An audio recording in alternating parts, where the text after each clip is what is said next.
Hello everyone, RV study point में आप सभी लोगों का स्वागत है। दोस्तों, आज हम देखने वाले हैं ईवीएस। आज का हमारा टॉपिक है जैव विविधता यानी कि बायोडाइवर्सिटी। दोस्तों, ईवीएस में हम फर्स्ट और सेकंड चैप्टर को हम पहले ही डिस्कस कर चुके हैं, तो प्लीज़ आप लोग जा कर के उस क्लास को भी ज़रूर देखें। और ये सभी परीक्षाओं के लिए बहुत ही महत्वपूर्ण है। जो हमारे ईवीएस का जो क्वेश्चन होते हैं, ये क्वेश्चन जो है क्वेश्चन आंसर एनसीईआरटी बेस है, एनसीईआरटी वन लाइनर है। तो चलिए आज की क्लास को हम शुरू करते हैं। पहला है जैव विविधता बायोडाइवर्सिटी का क्या अर्थ है। जैव विविधता बायोडाइवर्सिटी का क्या अर्थ है? तो इसका अर्थ है एक निर्धारित क्षेत्र में विभिन्न प्रकार के पादप एवं जंतुओं की उपस्थिति को क्या कहा जाता है? बायोडाइवर्सिटी कहा जाता है, जैव विविधता कहा जाता है। ठीक है, नेक्स्ट देखते हैं। सर्वप्रथम जैव विविधता बायोडाइवर्सिटी शब्द का प्रयोग किसने किया था? तो सबसे पहले जैव विविधता शब्द का प्रयोग किसने किया था? वाल्टर जी रोसेन ने सबसे पहले जैव विविधता शब्द का प्रयोग किया था। आगे देख लेते हैं। किस भौगोलिक क्षेत्र को जैव विविधता का भंडार कहा जाता है? किस भौगोलिक क्षेत्र को जैव विविधता का भंडार कहा जाता है? तो ये कहा जाता है उष्णकटिबंधीय वर्षा वन को। ठीक है, उष्णकटिबंधीय वर्षा वन को जैव विविधता का भंडार कहा जाता है। नेक्स्ट देखते हैं, बॉक्स में क्या दिया गया है। वन्य जीव अभ्यारण्य, जैव मंडल, आरक्षित क्षेत्र, राष्ट्रीय उद्यान आदि की स्थापना जैव विविधता को संरक्षित करने के लिए की जाती है। तो इसमें ये कहा जा रहा है कि जो वन्य जीव अभ्यारण्य, जैव मंडल, आरक्षित क्षेत्र हैं, राष्ट्रीय उद्यान हैं, ये सब इसलिए बनाए जाते हैं जो कि जैव विविधता को संरक्षित करें और उनको बचाया जा सके। ठीक है, आगे देखते हैं। संयुक्त राष्ट्र संघ द्वारा दशक 2011 से 2020 को किस रूप में घोषित किया गया है? तो ये किया गया था जैव विविधता दशक। ठीक है, तो संयुक्त राष्ट्र संघ द्वारा 2011 से 2020 तक को जैव विविधता दशक के रूप में घोषित किया गया है। आगे देख लेते हैं। हॉट स्पॉट शब्द का सर्वप्रथम प्रयोग किसने किया था? हॉट स्पॉट शब्द का प्रयोग सर्वप्रथम किसने किया था? तो ये किए थे नॉर्मन मायर्स ने 1988 में। ठीक है, आगे देखते हैं। अब देख लेते हैं बॉक्स में क्या दिया गया है। ऐसे क्षेत्र जो पारिस्थितिकीय दृष्टि से अत्यधिक उत्पादक होते हैं तथा जहां स्थानिक जातियों की उपलब्धता तथा जैव विविधता अधिक पाई जाती है, जैव विविधता हॉट स्पॉट कहलाते हैं। वर्तमान में विश्व में इसकी संख्या 36 है। तो जैव विविधता हॉट स्पॉट कितने हैं? वर्तमान में विश्व में 36 है। ठीक है, आगे देखते हैं। भारतीय राष्ट्रीय जैविक विविधता प्राधिकरण कहाँ स्थापित किया गया है? तो ये किया गया है चेन्नई के तमिलनाडु में। ठीक है, वर्ष 2003 में भारतीय राष्ट्रीय जैविक विविधता प्राधिकरण का स्थापना किया गया था। आगे देखते हैं। भारत में लेह बेरी के नाम से कौन सी पर्णपाती झाड़ी प्रसिद्ध है? भारत में लेह बेरी के नाम से कौन सी पर्णपाती झाड़ी प्रसिद्ध है? तो ये प्रसिद्ध है शिव कर्थार्न लेह बेरी के नाम से पर्णपाती झाड़ी प्रसिद्ध है। आगे देखते हैं।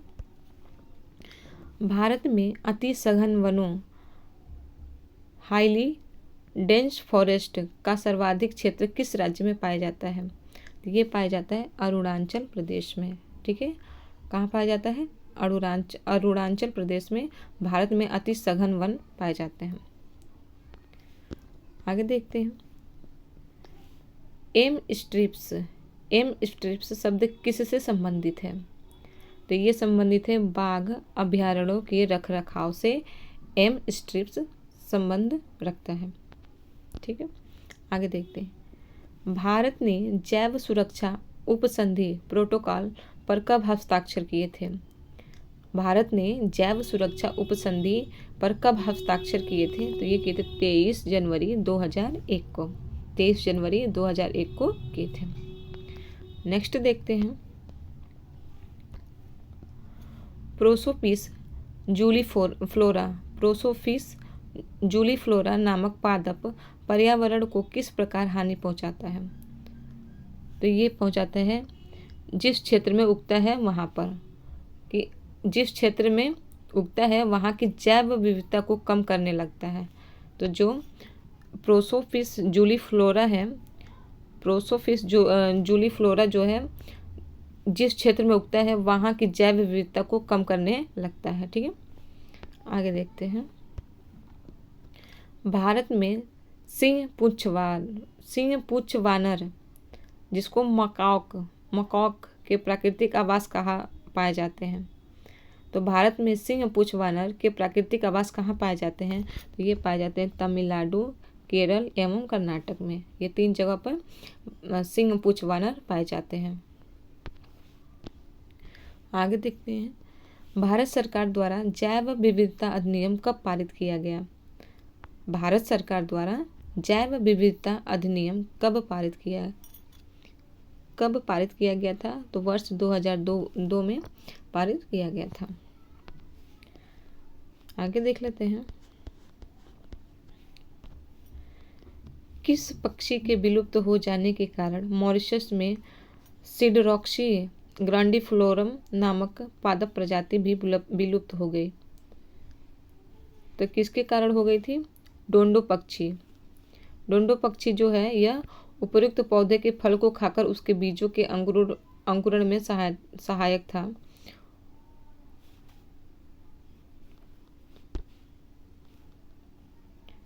आगे देखते हैं,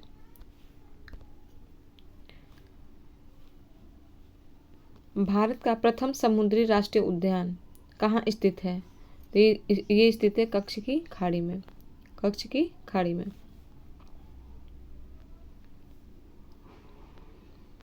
आगे देखते हैं, भारत में चार जैव विविधता हॉटस्पॉट क्षेत्रों का चयन किया गया है।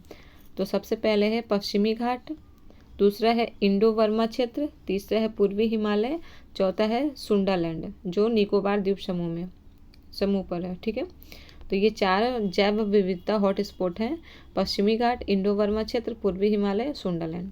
ठीक है, इसको याद रखिएगा आप लोग।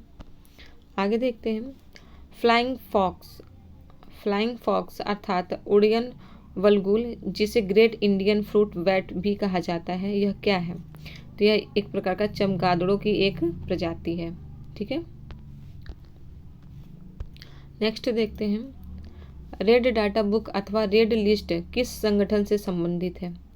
रेड डाटा बुक अथवा रेड लिस्ट किस संगठन से संबंधित है? तो ये संबंधित है IUCN से संबंधित है।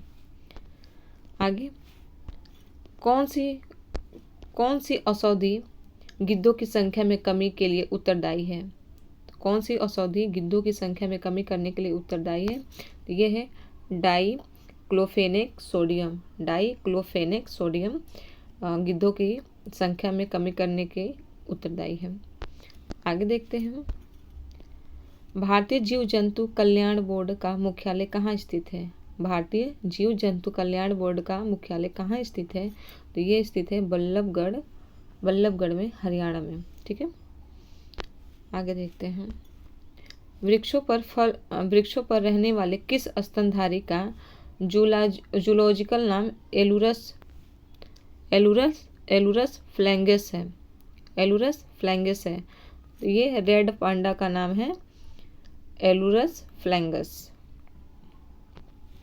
आगे देखते हैं, भारत में रेड पांडा के प्राकृतिक आवास कहाँ पाए जाते हैं? तो ये पाए जाते हैं उत्तर पूर्वी भारत के उप हिमालय क्षेत्रों में। ठीक है, उत्तर पूर्वी भारत के उप हिमालय क्षेत्रों में रेड पांडा का प्राकृतिक आवास पाया जाता है। नेक्स्ट देखते हैं,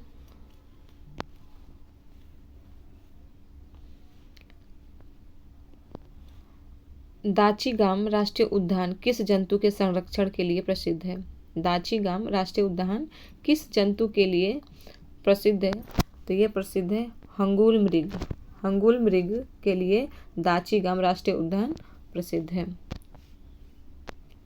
आगे देखते हैं, भारत में सर्वाधिक ऊंचाई पर स्थित राष्ट्रीय उद्यान कौन सा है? भारत में सर्वाधिक ऊंचाई पर राष्ट्रीय उद्यान कौन सा है? तो ये है हेमिस राष्ट्रीय उद्यान, जो लद्दाख में है। आगे देखते हैं, किस समूह के जीव अमोनिया को नाइट्रेट में परिवर्तित करते हैं? किस समूह के जीव अमोनिया को नाइट्रेट में परिवर्तित करते हैं? तो ये है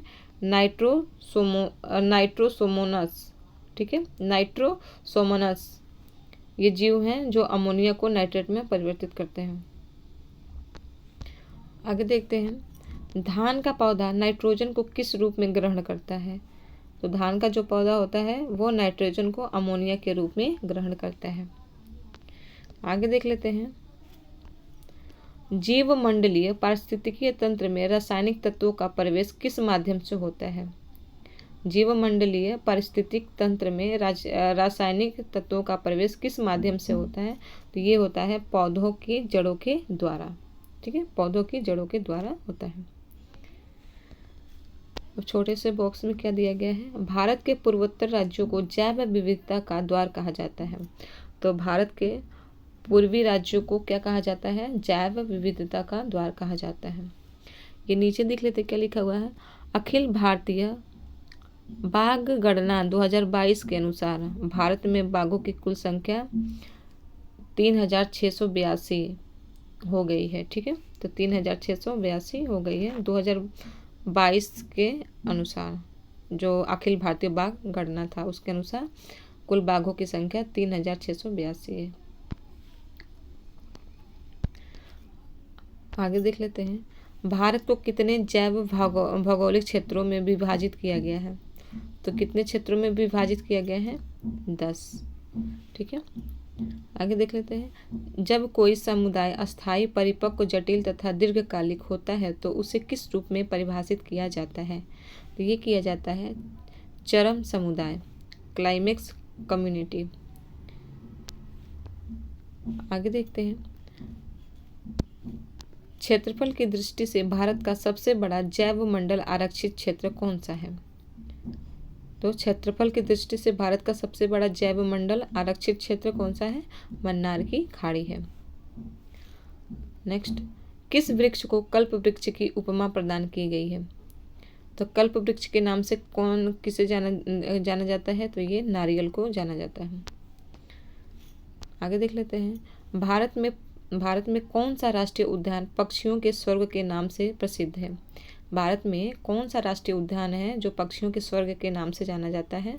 तो यह है केवलादेव राष्ट्रीय उद्यान। केवलादेव राष्ट्रीय उद्यान भरतपुर राजस्थान में है, जो पक्षियों के स्वर्ग के नाम से जाना जाता है।